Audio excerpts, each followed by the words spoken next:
Hello, everyone. My name is Valerie Chen, and together with my teammate Gregory, we worked on an algorithm called SENTRY, safe exploration for RL networks using trajectory resets and LYapunov methods. The main motivation for this algorithm is that real-world data collection can be very powerful for robot learning.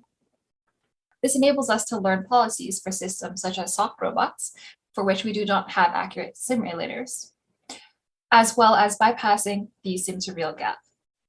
We can also have automated data collection with auto resets, as well as enabling something like a roboticist dream, which is to have a robot learn while you are asleep. The main challenges to this are that the stochasticity of exploration actions can lead to unsafe, irrecoverable behavior. And of course, collecting data in the real world is slower. I'd like to mention this idea of resetability, which is that a state is considered to be safe if our backwards policy can find a valid return trajectory to the initial state. Next, here's an overview of our algorithm. We start with a random shooting forwards policy, which proposes actions. Then we feed these actions to our forwards dynamics models, and we'll explain why there are two. With a simulation step, we can check whether our learned models agree. If the learned models do not agree, then we determine that we cannot be certain about the dynamics around this area of state space, and we roll back to the initial state. We then update our models and our region of attraction with the data that we have just collected. If the learned models agree, we can then start our backwards policy based off of LYapunov methods.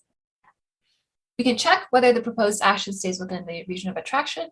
If no, we reset. If yes, then we can step the system with the action. We learned two models of the dynamics, a polynomial of degree n that we fit using ridge regression and an ensemble of neural networks. We use a polynomial model in a sum of squares optimization to find our backwards policy, LYapunov function, and region of attraction. We use the ensemble of neural networks in our forward policy, as well as to estimate the effects of epistemic uncertainty on our region of attraction.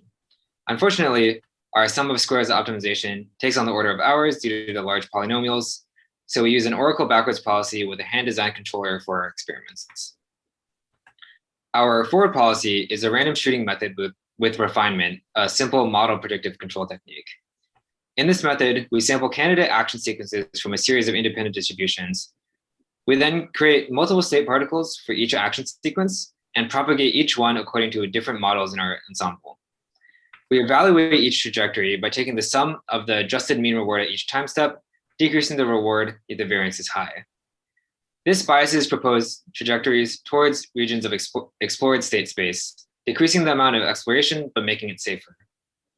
We adjust the sampling distribution towards the best action sequences and repeat this multiple times, finally proposing the mean of the first sampling distribution as our action.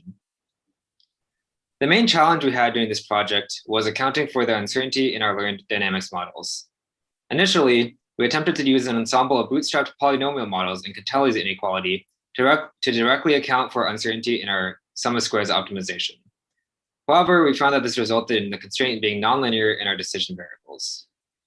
We attempted to relax the problem by checking the corners of the bounding box surrounding the error ellipse of the coefficients of our fitted model, but discovered that this would be computationally intractable for reasonably sized polynomials.